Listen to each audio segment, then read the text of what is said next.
Operation Deny Flight was a North Atlantic Treaty Organization operation that began on the 12th of April 1993 as the enforcement of a United Nations no-fly zone over Bosnia and Herzegovina. The United Nations and NATO later expanded the mission of the operation to include providing close air support for UN troops in Bosnia and carrying out coercive air strikes against targets in Bosnia.12 NATO members contributed forces to the operation and, by its end on the 20th of December 1995, NATO pilots had flown 100,420 sorties. The operation played an important role in shaping both the Bosnian War and NATO. The operation included the first combat engagement in NATO's history, on the 28th of February 1994 air battle over Banja Luka, and in April 1994, NATO aircraft first bombed ground targets in an operation near Coercive. These engagements helped show that NATO had adapted to the post-Cold War era and could operate in environments other than a major force-on-force engagement on the plains of Central Europe.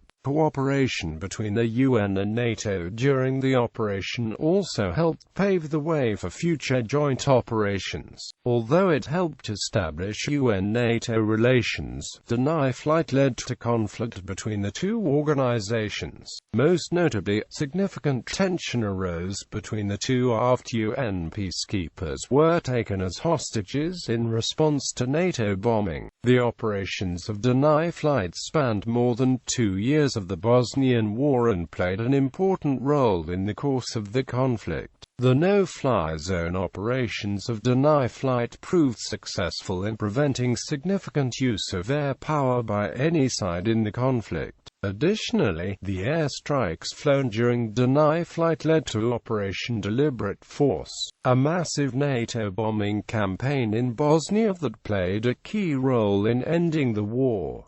Background and Operation Sky Monitor. In October 1992, at the beginning of the Bosnian War, the United Nations Security Council passed Resolution 781. This resolution prohibited unauthorized military flights in Bosnian airspace. Following the resolution, NATO began Operation Sky Monitor, during which NATO forces monitored violations of the no-fly zone, without taking any military action against violators. By April 1993, NATO forces had documented more than 500 violations of the no-fly zone. In response to these blatant violations of Bosnian airspace, and implicitly of Resolution 781, the UN Security Council issued Resolution 816. While Resolution 781 prohibited only military flights, Resolution 816 prohibited all flights in Bosnian airspace, except for those expressly authorized by the UN Flight Coordination Center in Zagreb. The resolution also authorized UN member states to take all necessary measures to ensure compliance with the no-fly zone restrictions. In response to this resolution, NATO commenced Operation Deny Flight on the 12th of April 1993.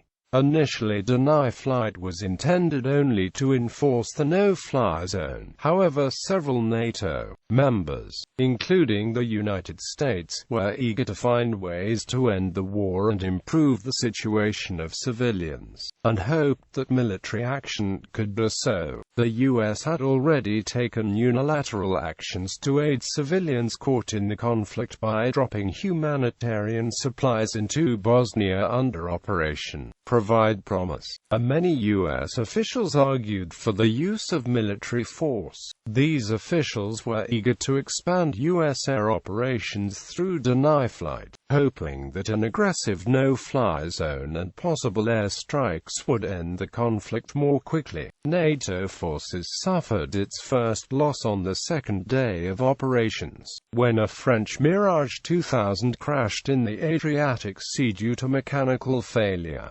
The pilot ejected safely. enforcement of no-fly zone. After its adoption, Operation Deny Flight was relatively successful in preventing fixed-wing aircraft from flying over restricted airspace in Bosnia. During the monitoring phase of Operation Sky Monitor, unauthorized fixed-wing flights averaged 20 per month, but during Deny Flight, the average was 3. During the conflict, there were only an estimated 32 fixed-wing military aircraft in Bosnia, all of them former Yugoslav National Army planes under the control of the Bosnian Serbs. Thus, NATO primarily needed to prevent incursions into Bosnian airspace from Croatia and Serbia. The first serious violation to the no-fly zone came on the 28th of February 1994, when 6 Serb J-21 Jastrebjets bombed a Bosnian factory. U.S. Air Force F-16s shot down 4 of the 6 Serb jets over Banja Luka. This engagement was the first combat engagement of Operation Deny Flight, and its only significant air-to-air combat engagement. Perhaps more importantly, the Banja Luka incident was also the first combat engagement in the history of NATO. The Serbs acknowledged the loss of a 5th aircraft in the incident, while Deny Flight was relatively successful in stopping flights of fixed-wing aircraft. NATO forces found it very difficult to stop helicopter flights, which presented a more complicated challenge. All sides in the conflict used helicopters extensively for non-military purposes, and some of these flights were authorized by the UN. Under the operations rules of engagement, NATO fighters were only authorized to shoot down helicopters that committed a hostile act. Otherwise, NATO fighters issued orders to land or exit, in other words, land the aircraft or leave the no-fly zone. Typically, helicopters in Bosnian airspace complied with these orders by landing, but then took off again after NATO forces departed. None of the parties in the conflict respected the ban on helicopter flights, as evidenced when Ratko Mladic responded to a BBC journalist's question about his violation of the ban with the statement, "The commander of the Bosnian Serb armed forces does not ride on a donkey." Deceptive markings on helicopters further complicated matters for NATO pilots. Many of the combatants painted the helicopters to look like those of organizations that the UN's Zagreb Flight Coordination Center had authorized to fly in restricted space. For example, the Army of the Republika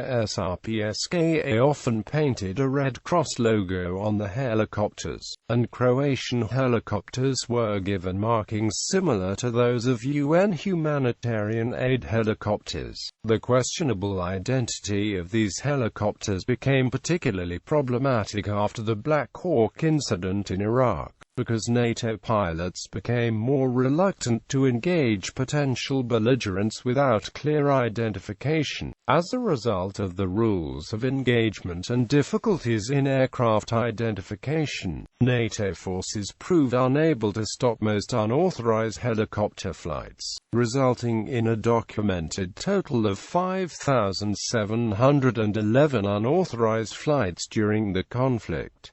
Close air support and airstrikes. Even before Operation Deny Flight began, a number of U.S. officials lobbied for a large role for NATO air power in Bosnia, in particular, as part of Bill Clinton's platform during his 1992 campaign for President of the United States. He promised a lift-and-strike policy, which included the use of airstrikes against Bosnian Serb forces. After the commencement of Operation Deny Flight, U.S. officials, including President Clinton, pushed for an expanded mission. After the Bosnian Serbs rejected the Varso-In plan on 6 May 1993, Clinton and other U.S. officials intensified these calls, and they discussed the possibility of using large-scale strikes to coerce the Serbs into acceptance. Ultimately, no such strikes were approved or carried out, but American officials became more open to the idea of using air power for coercion. In June 1993, partly in response to pressure from the United States,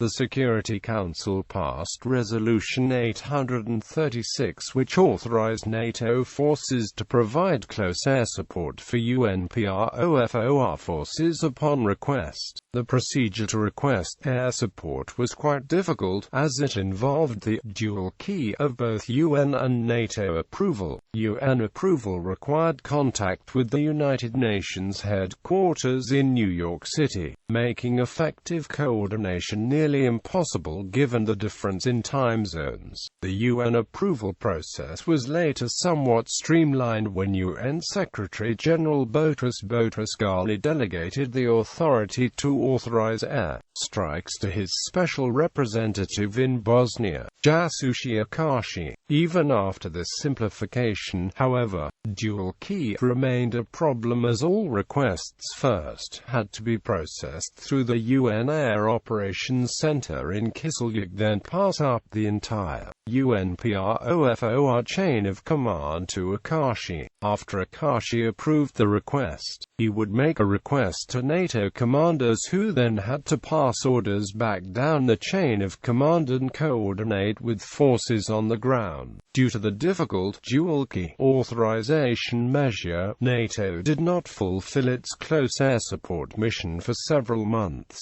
Nonetheless, NATO soon began further planning for a third mission, coercive air strikes, as advocated by the United States. NATO first prepared to use deny flight to carry out air strikes in August 1993 as part of a plan to end the siege of Sarajevo. After diplomatic intervention, the plan was not executed, but a precedent was established for the possible use of airstrikes. Thus, in February 1994, after the Sarajevo marketplace bombing, NATO issued an ultimatum to the Serbs to withdraw all heavy weapons from an exclusion zone around Sarajevo to face bombing. The Bosnian Serbs complied with NATO demands and no strikes were carried out.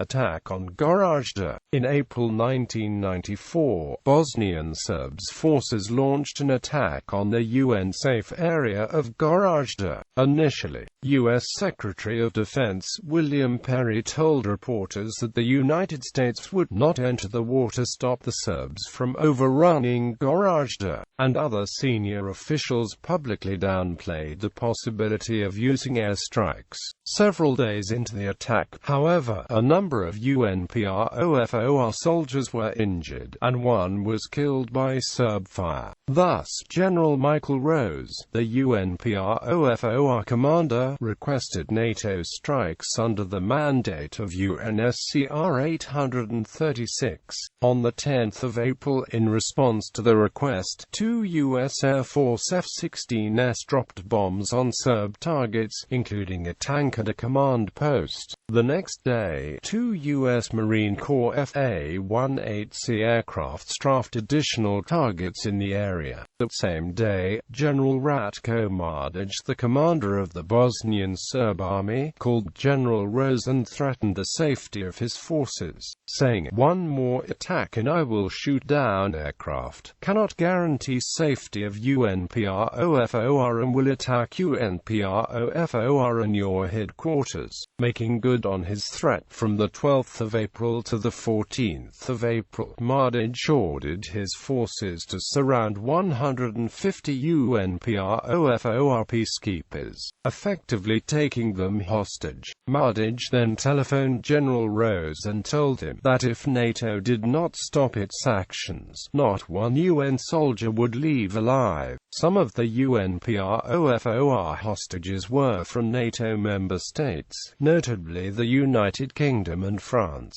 who pushed for an immediate end to the strikes out of fear for the safety of the personnel. In response to the British and French concerns, NATO temporarily recalled its forces, but on the 15th of April, in response to increased Serb attacks, aircraft were again deployed to the area. As Mladic had promised, the Bosnian Serb army around Gorazde attempted to shoot down NATO aircraft. On 15 April 1994, a French Dassault 8-The jet was hit by ground fire while conducting a reconnaissance mission in the area. The jet was damaged but returned safely to its carrier, the Clemenceau. On 16 April, a British Sea Harrier from the carrier HMS Ark Royal was called in by UN forces to strike a tank. After making several unsuccessful passes at the target, the Sea Harrier was targeted by a Bosnian Serb shoulder-launched surface-to-air missile and was subsequently shot down. The pilot ejected safely and was rescued, but his plane was destroyed. After the Harrier shoot-down, NATO did not carry out any further strikes around Gorazde, and on 17 April, Mladic released most of the hostages he had taken. Over the next several days, the Serbs agreed to, and then broke, several ceasefires in the Gorazde area, in an effort to secure Gorazde and to force the Serbs to honor agreements. NATO and the UN issued an ultimatum for Bosnian Serb forces to cease their attacks and withdraw the forces or face additional air strikes on 22 April. The Serbs complied with the ultimatum, requiring a withdrawal of heavy weapons from a 20-km zone and all forces from a 3-km zone. Because of the Serb compliance, NATO ceased its operations around Gorazde. Sarajevo. In February 1994, NATO had created a heavy weapons exclusion zone around Sarajevo, and collected weapons at a number of sites. On 5 August, the VRS seized several weapons from the Lidza weapons collection site in clear violation of the exclusion zone agreement. During the seizure, Serb forces injured a Ukrainian UNPROFOR peacekeeper. In response to the attack, the UN once again requested NATO air support. Two US A-10 aircraft repeatedly strafed Serb targets, and the Serbs returned the seized weapons to the collection site. On the 22nd of September, UNPROFOR again requested NATO air support in the Sarajevo area after Serb forces attacked a French armored personnel carrier. In response, two British SEP-EC-80 Jaguar aircraft struck near a Serb tank, destroying it. Banja Luka incident. On 28 February 1994, a NATO airborne early warning aircraft flying over Hungary vectored two US F-16s to an area south of Banja Luka, where 6 J-21 Jastreb and 2 J-22 Oreo were flying back to the base after bombing the Bratstvo military factory at Novi Travnik, in blatant violation of the non-fly zone. 4 Serb aircraft were shot down and another crashed while trying to escape in low-level flight. This marked the first combat mission in NATO's history. Attack on Bihać, bombing of Udbina and hostages in October and November 1994. During the siege of Bihać, the Muslim Croat Federation launched a large offensive around the town of Bihać, in far northwestern Bosnia. The Serbs soon launched a counterattack, and in support of their operations, launched airstrikes with aircraft based at a former JNA military airport in Udbina, south of Bihać, located in the Republic of Serbian Krajina. The Serb aircraft dropped napalm in cluster bombs. Although most of the ordnance came from old, unreliable stocks and failed to explode, the attacks were a clear violation of the no-fly zone, and a challenge to NATO. NATO immediately looked for ways to respond, but its forces were not permitted to carry out operations in Croatian airspace,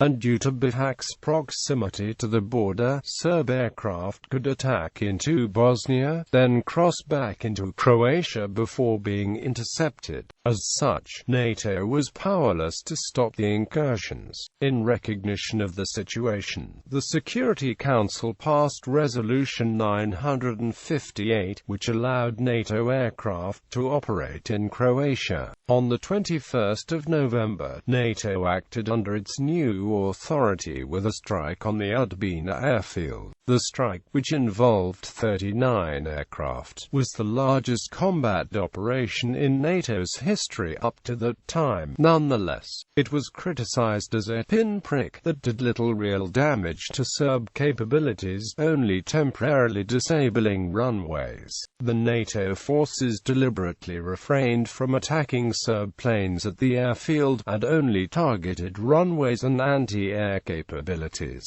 Following the Udbina strike, NATO continued to launch strikes in the area, and on the 23rd of November, after a NATO reconnaissance plane was illuminated by the radar of a surface-to-air missile system, NATO planes attacked SAM sites at Otoka and DVOR with a GM-88 HARM anti-radiation missiles. The Serbs reacted to these strikes by immediately seizing 250 UNPROFOR hostages, and a total of 500 by early December. While the hostages were treated fairly well, some were used as human shields, including 3 who were forced to lie on the tarmac at the Bosnian Serb airbase in Banja Luka. After the strikes at Otoka and DVOR, Bosnian Serb forces continued to target NATO aircraft with surface-to-air missiles, while advancing against the Bivak enclave. On the 24th of November, Serb forces fired radar-guided missiles at 2 British Tornado F-3 aircraft. The next day, Serb forces fired on 2 NATO F-16s. In response to this growing SAM threat and the UNPROFOR hostages, NATO suspended flights in Bosnian airspace on the 2nd of December. Shortly after the suspension of NATO flights, a former U.S. President Jimmy Carter personally negotiated a 4-month ceasefire in Bosnia. Although there were some violations of the ceasefire, most of the parties in the conflict heeded it. NATO ordered its planes back in the air, but due to the diminished hostilities, they did not engage in any significant operations for the next several months. The reduced tensions resulting from the Carter ceasefire and the cessation of NATO air operations also led to the release of most of the UNPROFOR hostages over the next several weeks. Expansion of the air campaign in 1995. Although 1994 ended peacefully with the Carter ceasefire, NATO continued planning for new operations. Both NATO and UN officials believed that after the ceasefire expired in March, the fighting would resume. As such, planners at the Balkans Combined Air Operations Center began drawing up plans for new air operations. By late December, the planners developed a plan called Dead-Eye, designed to eliminate Serb SAM capabilities, so that NATO could regain uncontested air superiority. Over the next several months, the planning for Dead-Eye gradually evolved into the plan for Operation Deliberate Force, a massive bombing of Serb targets that was eventually executed in August and September 1995. Bombing of Pale and the hostage crisis. While NATO was planning its new strategy, the ceasefire expired, and, as predicted, fighting resumed. As the fighting gradually widened, Bosnian Muslim forces launched a large-scale offensive in the area of Sarajevo. In response to the attack, the Bosnian Serbs seized heavy weapons from a UN-guarded depot and began shelling targets. As a retaliation for these actions, the UN commander, LT General Rupert Smith, requested NATO airstrikes. NATO honored the request on 25 and the 26th of May 1995 by bombing a Serb ammunition dump at Pale. The mission was carried out by USAF F-16s and Spanish Air Force F-18s Hornet armed with laser-guided bombs. The Serbs then seized 377 UNPROFOR ROFOR hostages and used them as human shields for a variety of targets in Bosnia, forcing NATO to end its strikes. Facing a second hostage crisis, General Smith and other top UN commanders began shifting strategies. The UN began to redeploy its forces to more defensible locations, so that they would be harder to attack or take hostage. More importantly, Gen. Rose established the UN Rapid Reaction Force, a heavily armed unit with more aggressive rules of engagement, designed to take offensive action if necessary to prevent hostage-taking and enforce peace agreements.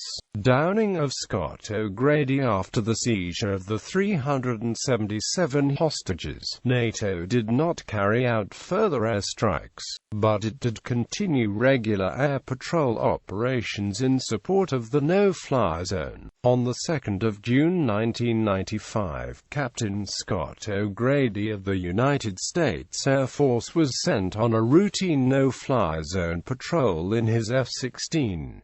While on patrol, O'Grady's F-16 was shot down by a Serb's R-6 surface-to-air missile system near Markonich Grad. O'Grady ejected safely, but found himself trapped in Serb-controlled territory. According to many U.S. officials, he may have been deliberately targeted so that the Serbs could take an American hostage. After O'Grady was shot down, tensions increased greatly between NATO and the Bosnian Serbs. A number of U.S. commanders called for immediate retaliatory airstrikes. However, the Serbs still held the majority of the hostages seized after the bombing of Pale. The threat to the hostages prevented NATO from acting more forcefully, and the Serbs released 121 hostages immediately after the incident in an effort to cool tensions. Nonetheless, the situation remained explosive for the next 6 days until O'Grady was rescued on the 8th of June by the 3rd Battalion 8th Marines 2nd Marine Division, ending the calls for immediate offensive action. Shortly thereafter, the Serbs released the remaining hostages. As a result of the incident, NATO ordered that all further sorties be accompanied by aircraft designed for suppression of enemy air defenses. On the 11th of August, a USAF MQ-1 Predator UAV was shot down by Serb anti-aircraft fire in the same area, while another was lost to mechanical failure on the 14th of August. Response to Srebrenica. A month after the O'Grady incident, on the 6th of July, the VRS launched an offensive against the UN-safe area of Srebrenica. Dutch peacekeepers in the area considered calling for NATO airstrikes in response to the attack, but they decided against them because the Serbs were not using heavy weapons, and out of fear of another hostage crisis. On the 10th of July, as the fighting intensified, the Dutch troops finally requested close air support from NATO, but due to communication problems in the dual-key system, the request was not authorized until the next day. On the 11th of July, NATO prepared for a large-scale mission in Srebrenica involving 60 aircraft. At 2:30 p.m., the first wave of the assault, 2 Dutch F-16s bombed 2 Serb tanks on the outskirts of the town. 2 USAF F-16s were dispatched next to attack an artillery piece, but they failed to find the target. Soon thereafter, Bosnian Serb troops seized several Dutch peacekeepers as hostages and threatened to kill them if NATO did not call off its attacks. The Dutch commander reported this back to his government, and Dutch Defense Minister Joris Voorhoeve immediately telephoned the NATO Operations Center and ordered an end to the attacks. By the end of the day, Srebrenica had fallen to Bosnian Serb forces, who began a brutal campaign of ethnic cleansing that left roughly 7,000 men dead. In the wake of this tragedy, many observers blamed NATO for failing to use its air power more forcefully. David Rode, a journalist, later wrote that, if NATO close air support had been used earlier, the 7,079 missing might still be alive today. This feeling that NATO could have prevented thousands of deaths by acting more strongly led to increased planning for Operation Deliberate Force. The London Conference. After the events at Srebrenica, 16 nations met at the London Conference, which began on the 21st of July 1995, to consider new options for Bosnia. As a result of the conference, UN Secretary-General Boutros Ghali gave General Bernard Janvier, the UN military commander, the authority to request NATO airstrikes without consulting civilian UN officials. The North Atlantic Council, NATO's top political body, and the UN also agreed to use NATO airstrikes in response to attacks on any of the other safe areas in Bosnia. The participants at the conference also agreed in principle to the use of large-scale NATO airstrikes in response to future acts of Serb aggression. Operation Deliberate Force. On the 28th of August 1995, a mortar shell slammed into a Sarajevo marketplace, killing 37 people. The United States subsequently blamed Bosnian Serb forces for the attack. Admiral Leighton Smith, the NATO commander, recommended that NATO launch retaliatory airstrikes against the Serbs under the plan established for Operation Deliberate Force. On the 30th of August 1995, NATO officially launched Operation Deliberate Force with large-scale bombing of Serb targets. This bombing superseded Operation Deny Flight's role for airstrikes and close air support, but Deny Flight remained an active operation, still enforcing the no-fly zone over Bosnia, until the 20th of September 1995, when Operation Deliberate Force ended. The role played by Deny Flight was minimal. After the suspension of Operation Deliberate Force, however, several further operations were carried out under Deny Flight. On the 4th of October 1995, Deny Flight aircraft fired HARM missiles after being targeted by surface-to-air missiles. On the 8th of October 1995, the UN requested close air support near Tuzla. Due to bad weather conditions, NATO aircraft were unable to locate the targets, but on the 9th of October, in the final combat engagement of Deny Flight, NATO aircraft returned and destroyed a Serb command and control bunker.